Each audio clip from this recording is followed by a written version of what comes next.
Hello बच्चों, how are you? All fine? Good? Okay बच्चे, I am also good and fine. Okay, today I am going to discuss class 9, chapter number 8, predicting what will come next, sequence and progressions. उसमें हम arithmetic progression जो हम पहले कर चुके हैं उसका नेक्स्ट टॉपिक आता है आपके पास जियोमेट्रिकल प्रोग्रेशन, उसको शुरू करने जा रही हूँ मैं। ठीक है, और मुझे आशा है कि आपको अब तक जो भी मैंने समझाया कि अर्थमेटिक प्रोग्रेशन होता क्या है वो आपको समझ आ चुका होगा। आज हम जो बात करेंगे, हम किसके ऊपर बात करेंगे? जियोमेट्रिकल प्रोग्रेशन के ऊपर। क्या डिफरेंस है चलिए देखते हैं। ठीक है, तो देखो आप बात करते हैं हम अर्थमेटिक प्रोग्रेशन को लेके। हम कैसे लिखते थे एपी के अंदर? हम एपी जो सीरीज होती थी अर्थमेटिक प्रोग्रेशंस, उसमें हम लिखते थे ए, कोई भी सीक्वेंस होता था उसको हम इस तरह से लिखते थे A plus D, A plus 2d, A plus 3d, as like this. हम इस तरह से लिखते थे।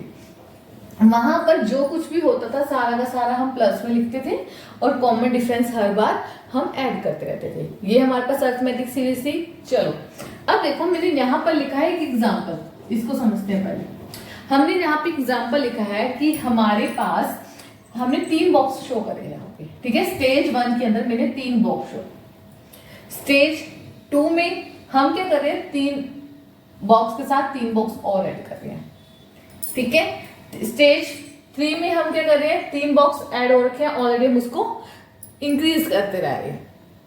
तो बच्चे जियोमेट्रिकल प्रोग्रेशन क्या होता है, मैं इसको पिक्चर को थोड़ा समझा दूं, उसके बाद में इसके और सारे एग्जांपल देती हूँ काफी सारे आपको कि जियोमेट्रिक प्रोग्रेशन एक्चुअल में है क्या। फर्स्टली आप यहाँ से देखो, यहाँ पर मेरे पास कितने बॉक्स हैं? 3।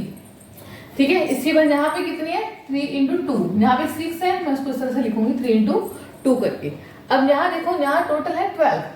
ठीक है, तो आप इसको लिखोगे 3 into 4, आप इस तरह से लिख देते। 3 बॉक्स है, 3 कॉलम है, 4 रोज, इस तरह से लिखोगे आप इसको।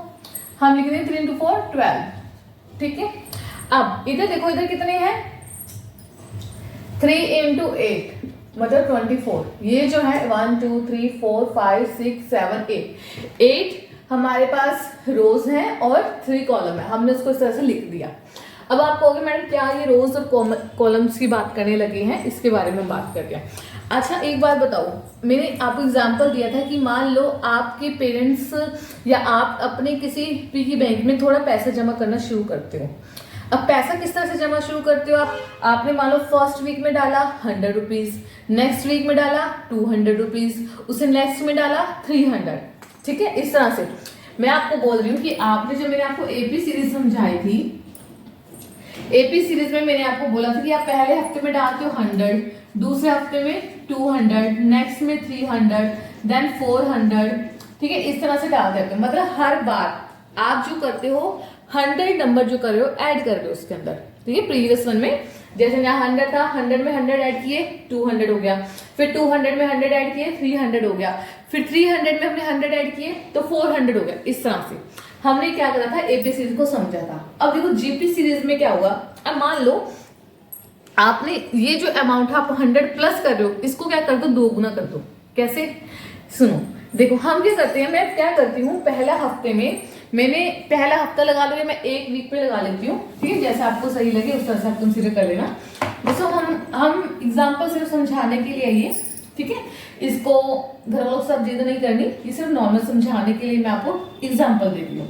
कैसे कि देखो, मान लो आपको पहले हफ्ता है, फर्स्ट वीक में आपने क्या करा कि 100 अमाउंट अपने बैंक में या कहीं पर जमा कराया। ठीक है, दूसरे हफ्ते में आपने क्या करा? 200 रुपीज जमा कराया। ठीक है, उससे नेक्स्ट हफ्ते में आपने 400 रुपीज जमा कराया, नेक्स्ट में आपने 800 रुपीज जमा कराया।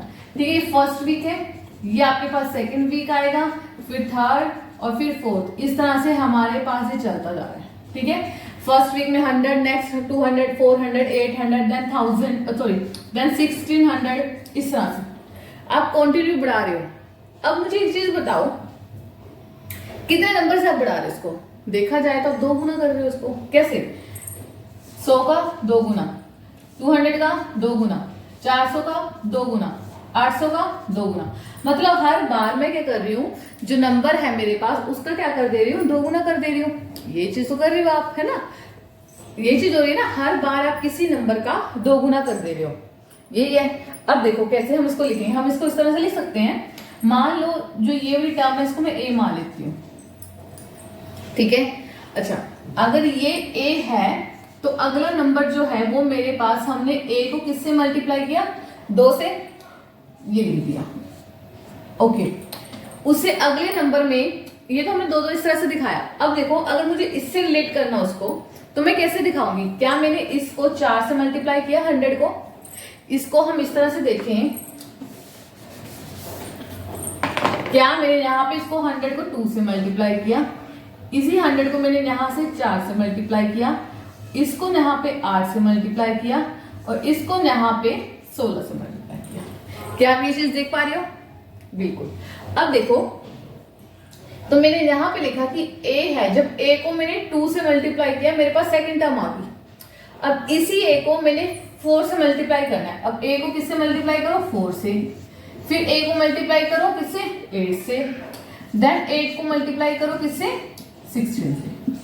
और इस तरह से मेरे पास मैंने सीक्वेंस बना ली कि हफ्ते के 10 दिन, हफ्ते में 7 दिन होते हैं, उसके बाद मुझे 10 दिन तक देखना तो मुझे कितना पैसा मिलेगा वापस, ठीक है। इस तरह का एक क्वेश्चन रहा है।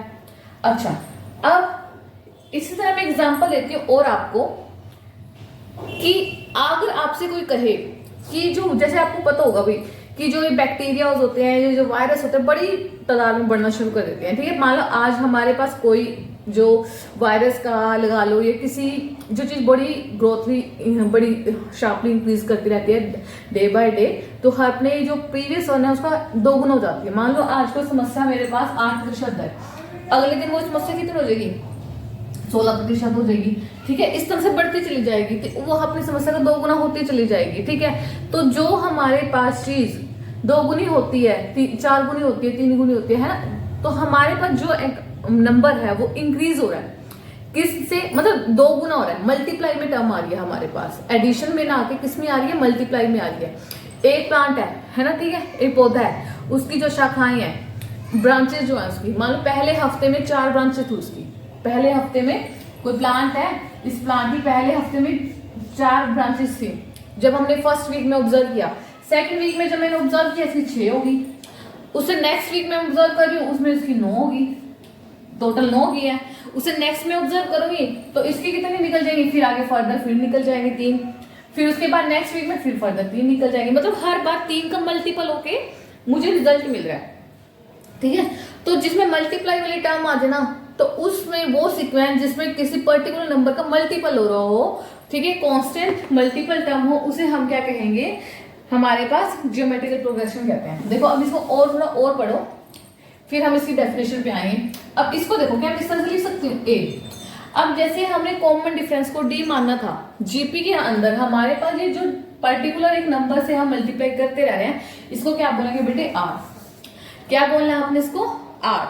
आर हमें क्या बोलना है इसको, आर, जो हमारे पास क्या रहेगा, कॉमन रेशियो को रिप्रेजेंट करेगा, ठीक है। अब देखो इसकी फर्स्ट टर्म मैंने लिख ली a इंटू आर, ओके।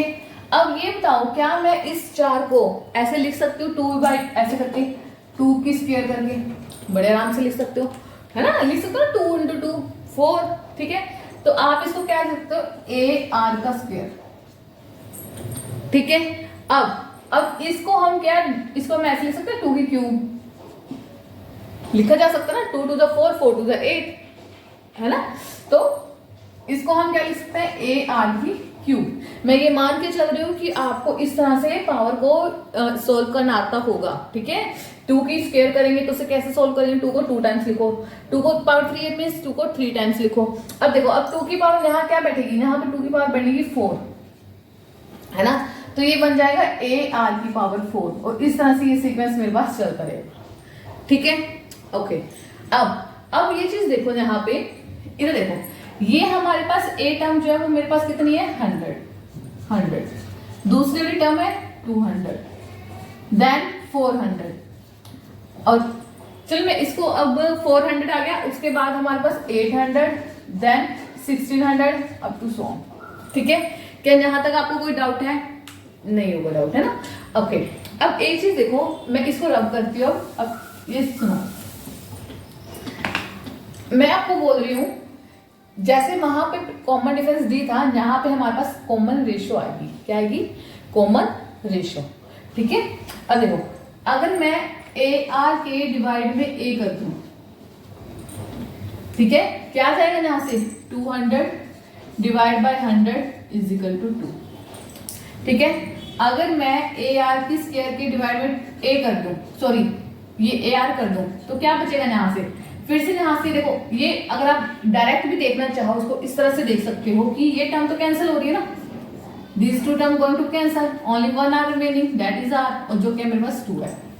ठीक है, इसी तरह से आप जब इसके डिवाइड में ये करते हो, ए आर की cube divided by A R की स्क्वायर, चाहे तो इस तरह से लिख लो, किसी मर्जी तरीके से लिख लो, आपकी अपनी पर्सनल चॉइस है। देखो यहाँ पे मैं इसे सोल्व करूं, देखो आर आ गया ना मेरे पास, अब इसको एक तरह से और लिखते हैं, जैसे हम इसे इस तरह से भी लिख सकते हैं 400 divide by 200 2, similarly 800 divided by 400, this is also 2। तो from here it is clear that this common ratio term is known as GP. Okay, ये जो हमारे पास कॉमन रेशियो आ रही है बेटे, इसी का ही हम क्या कहेंगे, क्या है हमारे पास? जीपी है, the sequence with common ratio. कैसे बोलेंगे हम इसे? The sequence with common ratio, the sequence with common ratio, common ratio is known as geometric progression। Okay, जो हमारे पास सीक्वेंस में क्या होगा, वो सीक्वेंस जिसके अंदर हमारे पास क्या हो, कॉमन रेशियो बनी हो। ठीक है, और यहाँ पे कॉमन रेशियो मैं आपको दिखा चुकी किस तरह से मैं बात कर रही हूँ आपके पास कॉमन रेशियो की। क्लियर है? ओके, अब आते हैं हम उसके ऊपर जिस हम एग्जाम्पल से हमने बात करनी शुरू करी थी।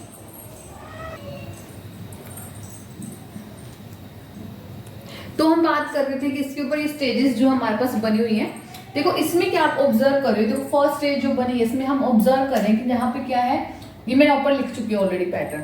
तो हम इसी को ही आगे फर्दर सॉल्व करके दिखाती हूँ मैं आपको कैसे।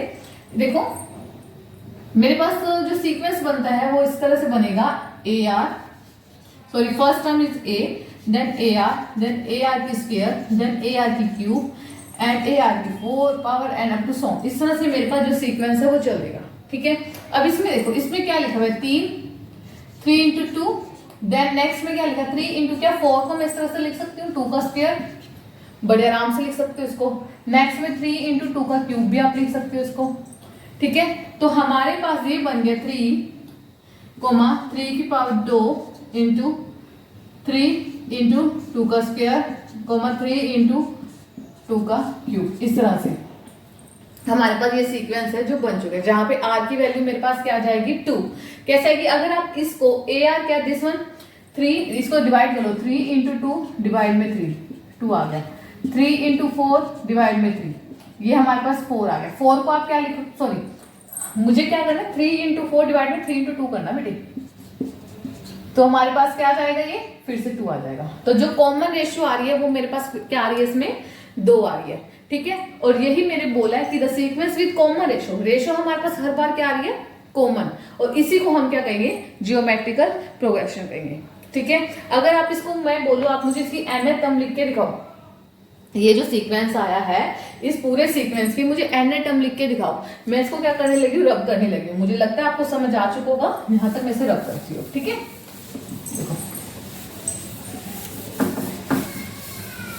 I am writing here it again, what, जैसे 3 into 2, 3 into 2 square, 3 into 2 cube, 3 into 2 raised to power 4 up to so on as like this। okay, how I can write it, t raised to power अगर मुझे क्या लिखनी है, अगर देखो एक चीज ऑब्जर्व कर रहे हो आप यहाँ पे, जैसे a है उसके बाद जब मैं सेट, ये टर्म 1 है, आपको ये तो पता होगा ना, this is term 1, this is term 2, this is term 3, this is term 4 and this is term 5। अब आप ये देखो, जब टर्म 1 लिखी है मैंने, आर का कोई रोल नहीं है, जब टर्म 2 लिखी है उसके अंदर आर एक बार एग्जिस्ट कर रहा है, जब टर्म 3 लिखी उसमें आर 2 बार एग्जिस्ट कर रहा है। अगर आपसे कोई कहे कि मुझे इसकी एन टर्म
उसके बाद नेक्स्ट आप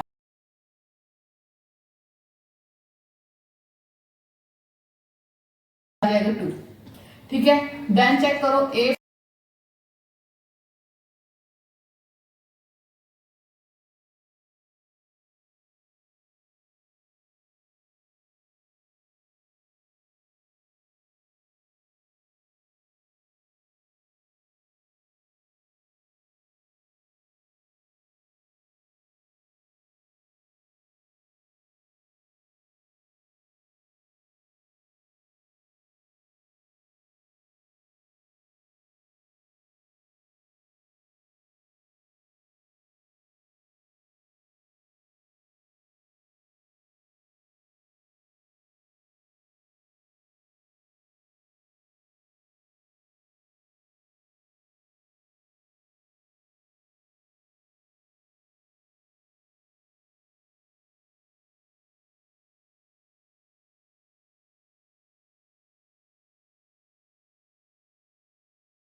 देखो A1 A2 आप कंफ्यूज ना करें एपी के साथ। ये जो टर्म है ये टर्म 2 है अपॉन में टर्म 1, टर्म 3 अपॉन में टर्म 2, टर्म 4 अपॉन में टर्म 3, टर्म 5 अपॉन में टर्म 3, ठीक है, सॉरी 4।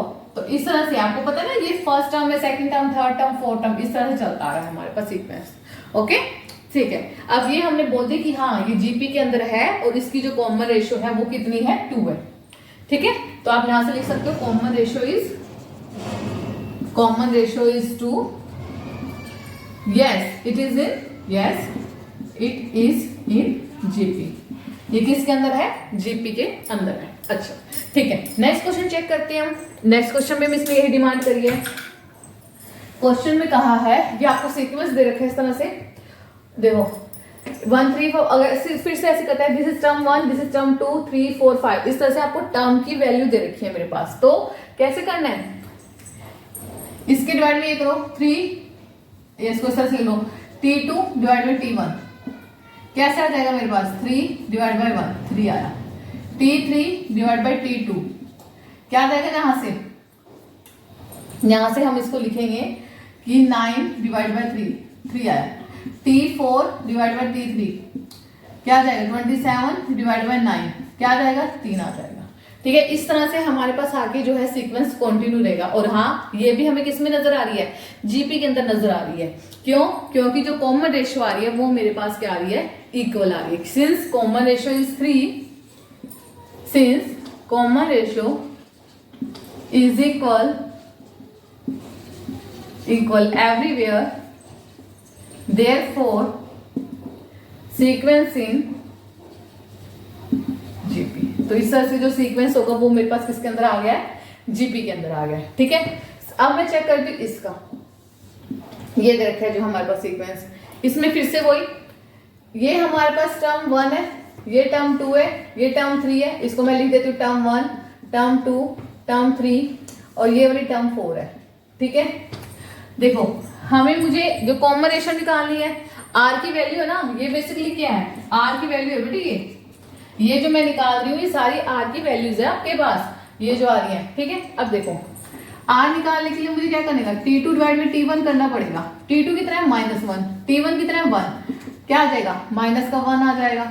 ठीक है, similarly T3 divide by T2 क्या आ जाएगा मेरे पास, 1 डिवाइड बाई माइनस के 1, माइनस का 1 आ जाएगा।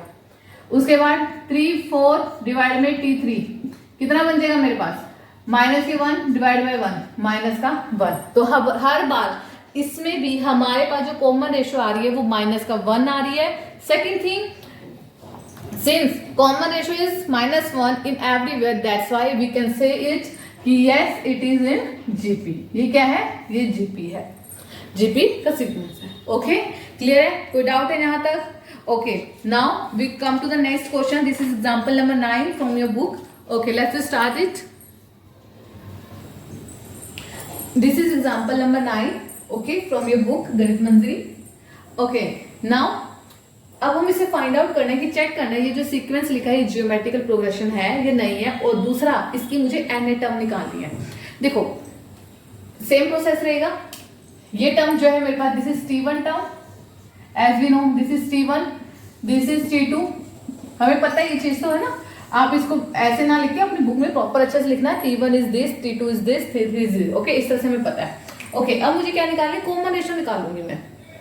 क्यों कॉमन रेशियो निकालूंगी, क्योंकि कॉमन रेशियो से मुझे क्लियर होगा कि जीपी में है या नहीं है। तो देखो क्या लिखूंगी मैं, T2 डिवाइड बाई T1।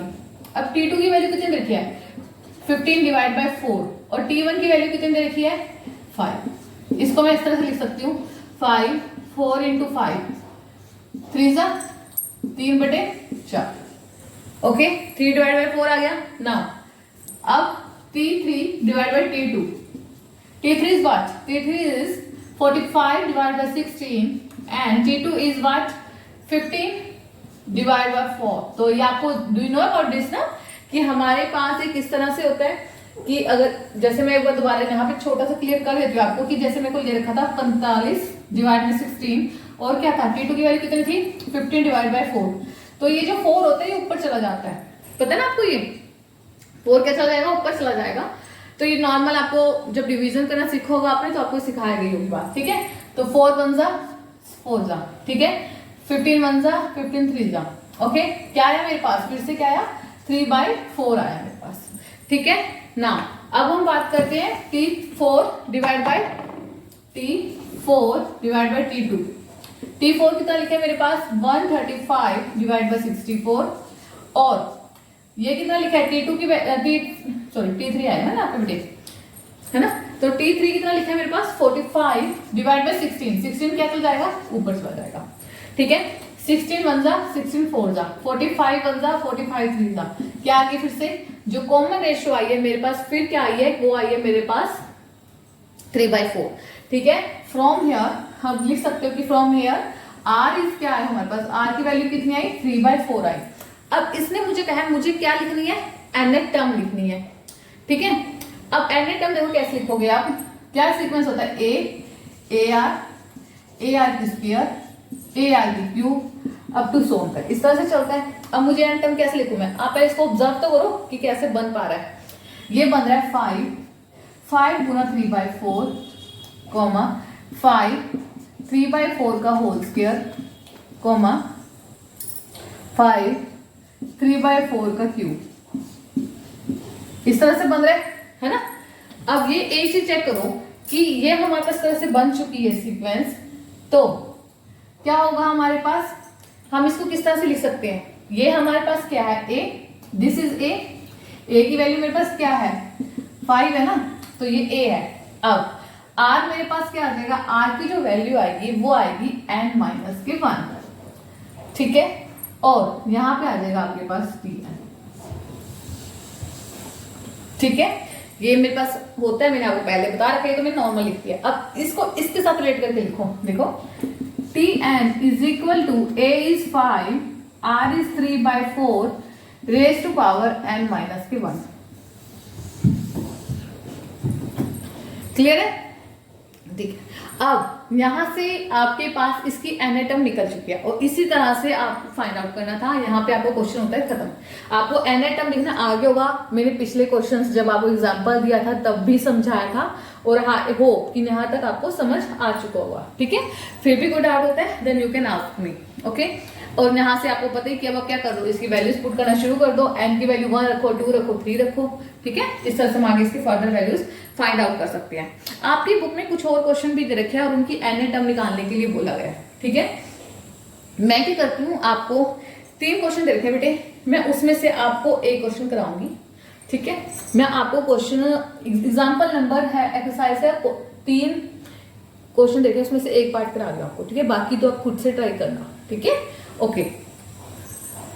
तो क्वेश्चन है आपके पास, यहाँ पे मैं सारे को रब कर दे रही हूँ, और जो क्वेश्चन आपको दे रखा है एक्सरसाइज का उसे यहाँ पे लिख दे रही हूँ। उसमें सेम यही पूछा गया, उसकी एन टर्म ही लिखनी है आपको। उसमें भी सीक्वेंस है 3/2, sequence is 3/2 and 3/4 and 3/8, okay. ये आपके पास सीक्वेंस दे रखा है 3 - 3/2, 3/4 एंड माइनस के 3/8, एंड चेक करो whether it is in geometrical progression और नॉट। फाइंड करनी है मुझे इसकी एन टर्म, ठीक है बेटे। इससे पहले भी आपके क्वेश्चन देखे वो आप खुद से करोगे, मैं दोबारा बोल दे रही हूँ, आपको खुद प्रैक्टिस करनी है, ठीक है। अब देखो इसको कैसे फाइंड आउट कर सकती हूँ मैं। इसको फाइंड आउट करने के लिए नॉर्मल पहले आर निकालो। आर निकालने के लिए मुझे क्या करना पड़ेगा, T2 divide by T1। T2 की वैल्यू कितनी है, -3/2 और डिवाइड में 3 कितना आ जाएगा, -1/2। अब T3 डिवाइड बाई T2 कितना आ जाएगा मेरे पास, 3/4 डिवाइड में -3/2, 3 divide by 4 into -3 into 2 cancel out हो जाएगा, these are also cancel to each other, -2 1/2, ठीक है। Again T4 divide by T3 3/8 minus के, और डिवाइड में आएगा प्लस का 3/4 है ना, ये सब कैंसिल आउट हो गया, क्या आ जाएगा -1/2। आप ऑब्जर्व कर रहे हो कि हर बार जो कॉमन रेशियो आ रही है वो कितनी आ रही है, 1/2 आ रही है। कितनी आ रही है, आर की वैल्यू जो आ रही है वो कितनी आ रही है, 1/2 आ रही है। आर की वैल्यू 1/2, ए की वैल्यू कितनी है मेरे पास, ए की वैल्यू 3 है, ठीक है, ए की वैल्यू 3 है। तो अब इसको एन टर्म लिखनी है, कैसे लिखोगे, ए आर की power n-1, therefore a is 3, r की वैल्यू 1/2 इंटू n-1, और ये आ जाएगी मेरे पास 3 है, ठीक है। इस तरह से हमारे पास जो क्वेश्चन है वो चलेगा। क्लियर है। अब कोई डाउट है तो पूछो। मुझे उम्मीद है कि अब तक आपको कोई डाउट रहा नहीं होगा, आपको एन टर्म लिखनी बड़े अच्छे से आ चुकी होगी, ठीक है। इसके बाद आपका नेक्स्ट टॉपिक आता है फन विद फ्रैक्टल्स, ओके। ये टॉपिक हम आपकी नेक्स्ट क्लास में कंप्लीट करेंगे। अगर जीपी का कोई क्वेश्चन रहता होगा वो भी मैं नेक्स्ट क्लास में कंप्लीट करूंगी। जीपी के ना काफी सारे क्वेश्चंस आपको एक्सरसाइज 8.3 में दे रखे हैं, कोशिश करना उनको ट्राई करो, उसकी टर्म्स निकालो, ठीक है। अगर मान लो मुझे इसकी 10 टर्म निकालनी है तो एन की जगह क्या पुट कर दो, 10 पुट कर दो, ठीक है। अगर मुझे इसकी 50वीं टर्म निकालनी है, एन की जगह 50 पुट कर दो, ठीक है। इस तरह से हम निकाल पाएंगे। नेक्स्ट जो वीडियो बनाएंगे उसमें डिस्कस करेंगे। Till then take care, good bye.